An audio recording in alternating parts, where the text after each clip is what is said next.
दोस्तों, एक बार की बात है। एक गरीब औरत थी जिसका नाम आयशा था। वो एक छोटे से गांव में अपने माता पिता और छोटे भाई और बहनों के साथ रहती थी।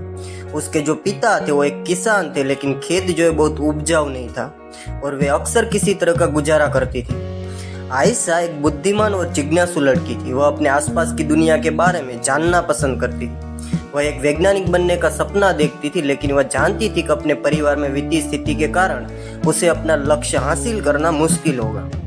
एक दिन आयशा के जो पिता है वो बीमार पड़ गए। वह काम करने में असमर्थ थे और परिवार की आय और भी कम हो गई। आयशा को अपने परिवार की मदद करने के लिए स्कूल को छोड़ना पड़ा। आयशा ने अपने परिवार का समर्थन करने के लिए कड़ी मेहनत की। उसने घरों की सफाई और खेतों में काम करने जैसे अजीब अजीब काम किए। उसने स्थानीय बाजार में सब्जी बेचना भी शुरू किया। अपनी व्यस्त दिनचर्या के बावजूद आयशा ने वैज्ञानिक बनने के अपने सपने को कभी नहीं छोड़ा। वह देर रात तक पढ़ाई करती थी और स्थानीय पुस्तकालय में किताबें उधार लेती थी। उसने घर पर भी अपने स्वयं के प्रयोग करना शुरू कर दिया।